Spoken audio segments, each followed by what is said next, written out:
the man, he's the myth, he's the legend, he's the scientist with all the answers to all the questions. It's time for another episode of Alex's Science Corner. Thank you. No, please. No, seriously, thank you. All right, what's going on in the wide world of science, my friend? All right, first story I'm going to talk about the star Betelgeuse, or Betelgeuse, depending on how you want to pronounce it. At least those two methods are correct, and there's a few other variations of pronunciation. Now, this particular star, you may not have known it by its name, but if you look at the constellation of Orion, it's the really bright star in the upper left-hand corner of the constellation. It's like the shoulder of Orion, and it's one of the brightest stars of that constellation. Now, it's not just because of that, but it's also well known to astronomers because they're expecting it to go supernova really soon. And in astronomy terms, really soon means in about 10 to 20,000 years. So really, really soon. Now, why are we talking about it today? Well, Betelgeuse has been having these unusual activities going on with it, and it has dimmed a lot. The star has dropped in brightness by about 25%. Over what time period? Over a few weeks. Oh, really? Yeah, so it's had a massive drop in brightness. Now, this is a variable star, which means its brightness changes all the time. But this is a very, very significant drop. Now, how much does its brightness change? People without the modern instruments for the past 120 years have been able to monitor its brightness varying. So whatever technology it was 120 years ago, they were able to see it vary in brightness. So it's a well-known variable star, and there's a lot of cycles that happen in its varying brightness, but this is the most massive drop they've ever seen and recorded. Do they think it's something going in front of the star? No. Okay. No, the star itself is dimming. Okay. Now, this is a supergiant star. If they were to put it in our solar system, it would engulf Jupiter. That's how big this star is. So if you put it in the middle of our solar system, the closest planet to the star would be Saturn. So this is a very big star. They know it's going to go supernova soon. So what you're saying is, if we were to put this star where our sun is, correct, it would engulf all of those planets up until Jupiter. Okay, correct. When you first said that, I didn't quite. So it's a very, very big star. Yeah, and so it's not going to have a long lifespan. They know it's going to go supernova in about 10 to 20,000 years. But this is also one of those little precursors that as the star is getting ready to go supernova, it starts to go through these dimming moments. There's a little bit of hope that some of the astronomers are having that, boy, it would be really great if this were actually, that our numbers were off and it went supernova during our lifetime. Because if it were to go supernova, it would become the third brightest object in the sky compared to the sun and the moon. You'd be able to have shadows at night because of it, and it would be bright for about a few months. Then it would dim to star shape for about 3 or 4 years, and then after that it would disappear. So astronomers would really love to see that, but right now, though, they're seeing this bright, massive dimming, and it's really unusual. Even for a variable star, this is an unusual amount of dimming that's going on. So, next story I'm going to talk about is about the coronavirus that is right now going through in Japan and China. Yeah, it's in the news and everything. Yeah. Yeah, so along with that, today is the Chinese New Year, and they were asking people not to travel. Yeah, Happy New Year, China. So, anyway, first off, what is a coronavirus? A coronavirus is actually a common virus type. The reason it has the name coronavirus is when you look at the virus under an electron microscope, it looks like a crown, and corona is crown. There are a lot of coronaviruses out there.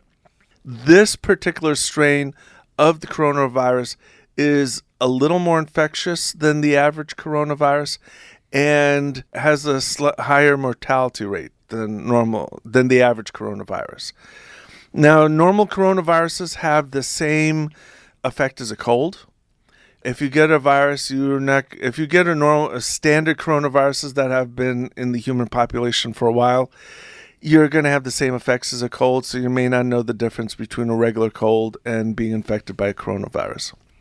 This is a little more infectious, and it has a higher mortality rate.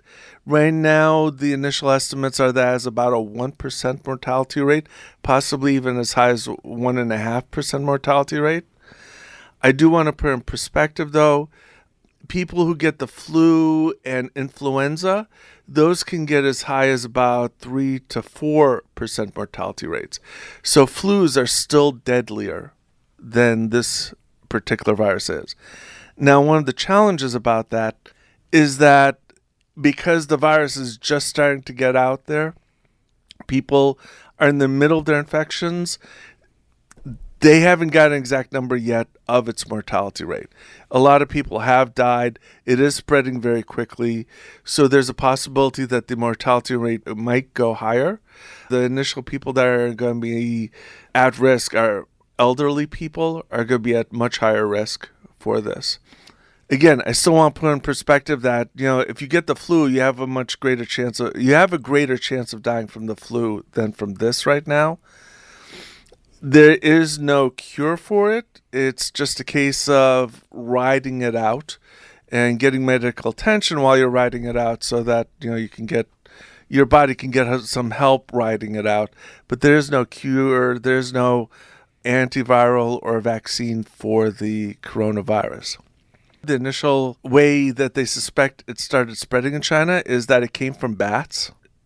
Snakes were eating the infected bats, and then people were eating the infected snakes. Oh, okay. And so that's how it was getting in. That's how it got to the population. How it got into human. And this particular strain was able to infect humans, and through humans, it's able to spread as an airborne virus. Okay, yeah, that was my question, because last I had heard they didn't know how it was spreading between one person to the other. They do. They're pretty sure right now that it's an airborne virus, which makes it a lot more difficult to deal with, because you've probably seen people wearing those surgical masks. Mm-hmm. For airborne viruses, the surgical masks are not helpful.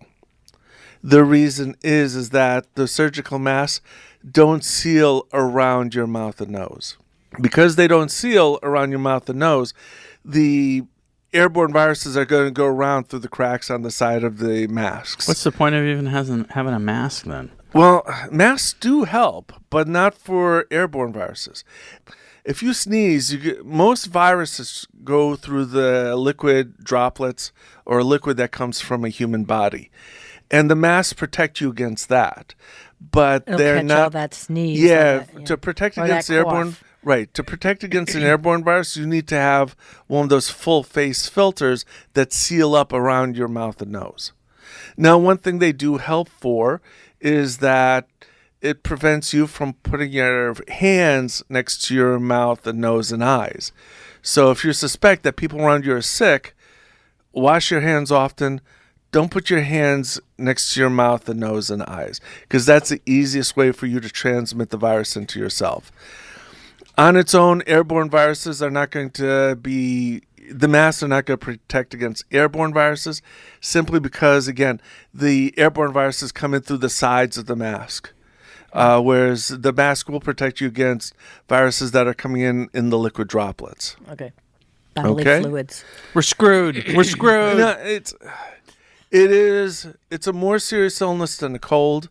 It's at the moment it's a less serious illness than a lot of flus. To put in perspective, the worst flu pandemic that we ever went through was the Spanish flu in the and that had a 10% mortality rate. Wow. Okay. Ooh. Most flus, for example, previous year the numbers we had.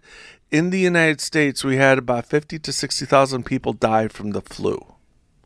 right now, again, they're getting the initial estimates from the people that are infected and are dying from this. Because, again, it's like a cold. It affects the respiratory system.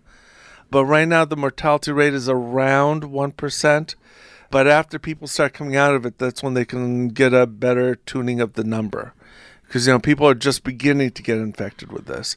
But it is pretty infectious. It is more serious than an average cold. Okay. All right. No panic, folks. No panic. It's no panic. It's like any other illness. Unfortunately, if you got a cold this year, if you got a flu this year, you can still catch this virus because you're not protected against this one. Right? Yeah. You don't have antibiotics against this one. All right. And the World Health Organization is on this. Yeah, as well. all of them, yeah. Yep. All right. If you have any questions about these two science stories or anything else science-related, feel free to call right now at 203 837 9924.